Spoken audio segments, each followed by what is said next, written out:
If you work in the film business, you are more than likely a freelancer, contract labor, meaning you support yourself. You don't work for anyone. You have clients you work for, but ultimately you are responsible for paying your bills and making money. And this can be a great thing. It can also be a scary thing, especially when you're first starting out. But even when you've been doing it a while, well, things can get dicey.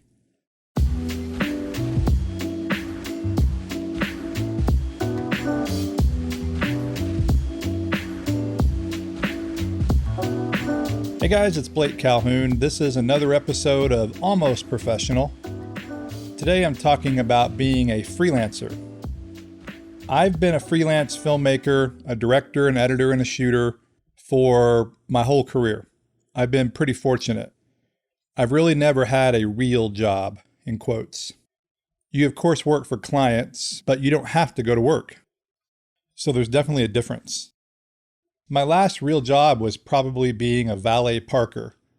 I valet parked in college and a little bit after college as I started becoming a filmmaker because I didn't make enough money.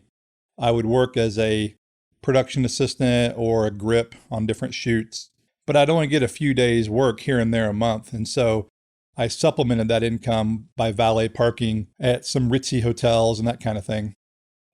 In a weird way, it was kind of like being an actor where you're working as a waiter or a waitress trying to make a living, trying to break into the acting world. Breaking into the filmmaking world is not much different. It's actually pretty similar.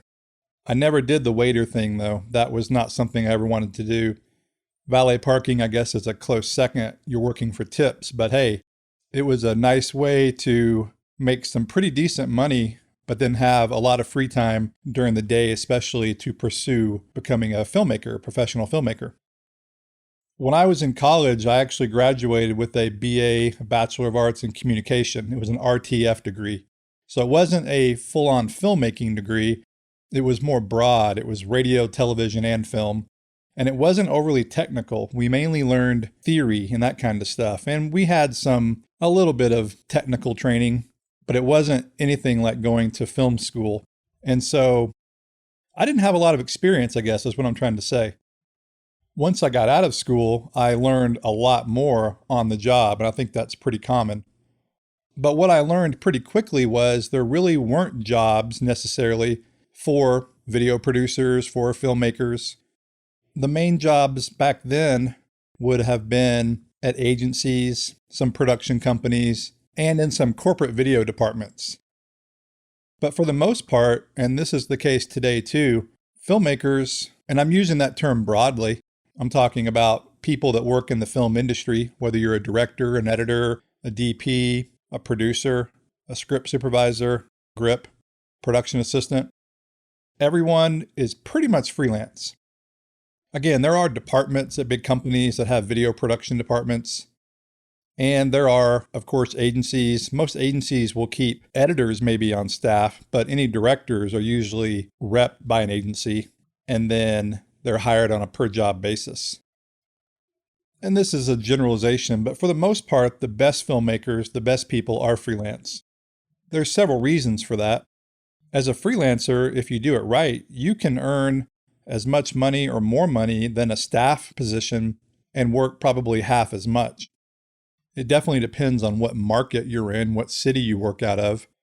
But freelance filmmaking rates can be pretty lucrative, especially if you can get consistent work. The other thing is it's about a mentality. And I think this is probably more of the bigger item here, the bigger picture. Most filmmakers end up being more like entrepreneurs. You've got to have an entrepreneurial spirit to be able to pursue this career. I really do believe that. Pursue it as a freelancer, because there will absolutely be lean times. It's often said it's feast or famine. And while I do believe that's the case with any contract labor type job, I especially believe that, and I've seen it myself many times in the filmmaking world. That's one reason that I think it's good to wear a lot of hats. Now, that's a double-edged sword because you don't want to be, to use a cliche, a jack of all trades, master of none. And then the other thing is your clients will usually think of you as one thing. So if you're initially hired as an editor, they'll always think of you as an editor. If you're initially hired as a PA, they'll always think of you as a PA, which can be kind of a bummer. Although there's a lot of people that work as PAs or that kind of role, which is usually lower on the totem pole, but they're happy to do it. They're not necessarily looking to advance to be a director or anything like that. Nothing wrong with that at all. But back to wearing a lot of hats, the nice thing about doing that is you tend to be able to pick up more work. I mainly market myself as a director and an editor, and I'm talking about to corporate, commercial, and film clients. But I also shoot and I produce and I write. My favorite stuff to do is directing and editing, but those jobs aren't always available. And so I will definitely take jobs as just the editor, or I will take jobs as a shooter and an editor, or as a director. I run a production company, and some of my favorite jobs are doing turnkey productions, where I hire all the crew, write the scripts, create a production for a client, and ultimately do a lot of the jobs, although I do hire different people. But that's a good way to sustain yourself and make more money on a job, so to speak. But in saying all that, it's also good to focus on one area. I think directing and editing tie together pretty well, although in the commercial world, the director, typically speaking, has nothing to do with the edit. The agency controls the edit. In the film world, the director can edit for sure, although depending on the size of the job you're doing, there'll often be an editor involved and you work directly with the editor. DPs tend to only shoot. They don't really have much to do with the project afterwards unless they're doing the color correction or the color grading. They're sitting in with the colorist. So all the jobs are intertwined, so to speak, but to make it as a freelancer, I think it's good to be able to do multiple things. Yeah, specialize, learn your craft, but to make a living, to not have to worry about paying the mortgage, it's good to have multiple disciplines. And now this brings me back to the opening of this podcast, and that is, even when you've been doing this a while, like myself, it's not always easy. Case in point, I recently lost one of my biggest corporate/commercial clients. This is not uncommon. This happens, especially when you're doing agency kind of work. I'm not going to go into the details, but ultimately what happened is they brought a lot of their production in-house. They hired some kids right out of college that do it a lot cheaper. And today, a lot of people come out of college with some pretty darn good technical skills. The technology is so readily available, and you can learn this stuff starting in high school these days. I'm talking about the technical aspects. The problem, of course, and you may see where I'm going with this, is sure, you can shoot some pretty pictures. Sure, you can edit some shots together. But 22-year-old kids don't have the world view necessarily or the skill set to be much of a storyteller. And that's not a knock. They're learning. Now, that's a generalization, obviously. There are some people that have great storytelling skills at a very early age. But I think with filmmaking in particular, you get much better on the craft part, the storytelling part, as you gain experience. And experience usually comes with age. But I digress here. I'm not knocking Generation Y or the millennials or anything like that here. It's more about the idea of a company trying to save money and not valuing experience, I guess. But when you are more experienced, you tend to charge more. Sometimes people might get sticker shock when they hear what you charge, and they might say, oh, I can get someone else to do it for half that amount. And the response is, well, you're not paying necessarily for me today. You're paying for the 20 years I've been doing this, and there's not going to be any mistakes. There's not going to be any problems. You go the cheaper route, and oftentimes you'll end up redoing it. You'll end up going into revision hell, where it just never stops. There are a lot of reasons not to pinch pennies. It's funny because a lot of clients won't have enough money to do it right the first time, but then they'll find the money to have to do it again or do it over. I've never really understood that, but it does happen. I've been brought in on numerous projects over the years to fix mistakes, and often they're by inexperienced people. I've kind of changed directions on this podcast. This is really more about being a freelancer, but being a freelancer, it's a little bit of the chicken and the egg. You need experience to get work, but then you need work to get experience. But even through lean times and even when you lose clients, I would personally have it no other way. As a matter of fact, this recent client loss of mine, I've had some people say, well, why don't you just go get a job? Why don't you just take a job at an agency or at another production company? And I, of course, say, no, thank you. That's not me.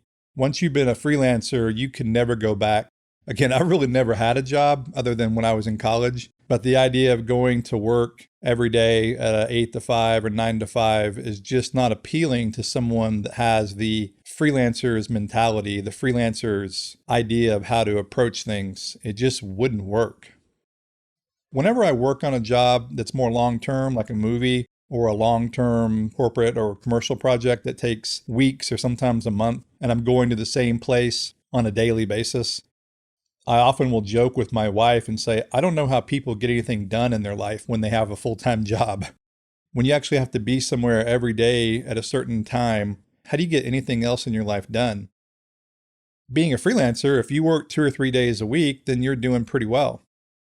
Again, it depends on the job. You'll get sometimes booked on a movie that might be 6 weeks, but then you might be off for a month. So it's all about a mindset.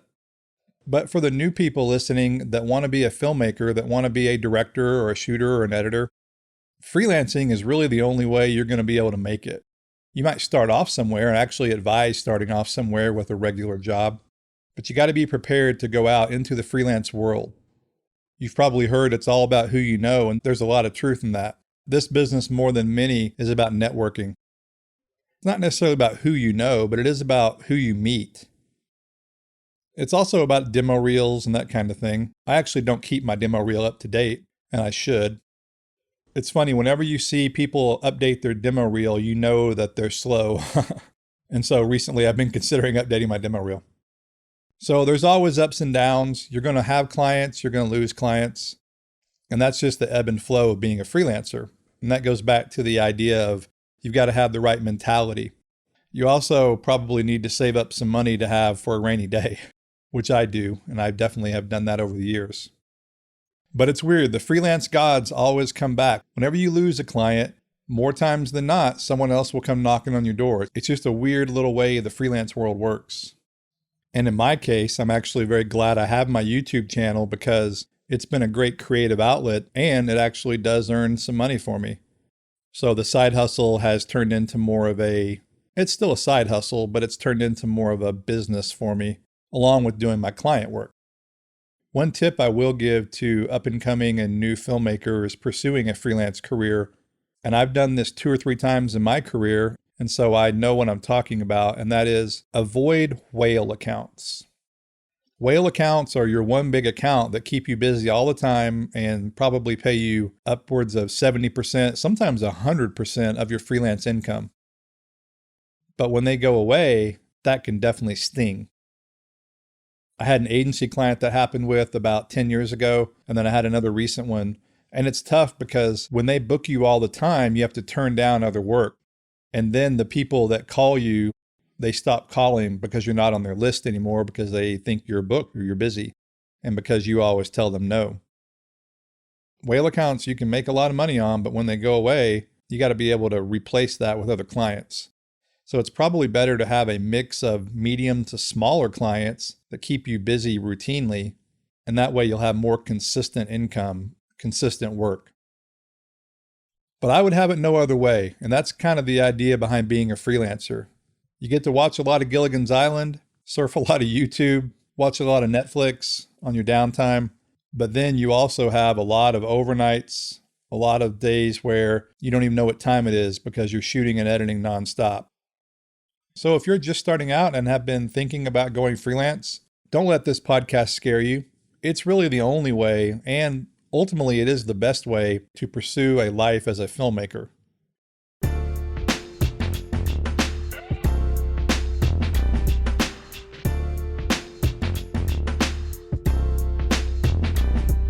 There are several ways you can support what I do: buying my Filmic Pro course or the LUT packs we sell, or you can also support this podcast. Anchor offers a way to do small contributions to help support it.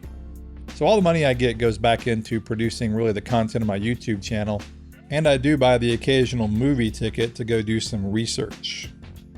Hey, believe it or not, as a freelancer, you can write off your movie tickets. You really can. You can call it research for your filmmaking. Even if you're an actor, you can do that.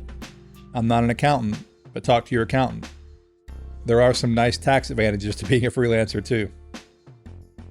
So don't be afraid to take that step. Go out there and become a freelancer. Keep a side hustle, whatever that may be, to help pay the bills in the beginning. But you can definitely do it. This has been a little bit of a rambling episode, but I hope you liked it. I'm Blake Calhoun, and this has been Almost Professional. I'll look forward to talking to you in the next episode. Thanks for listening.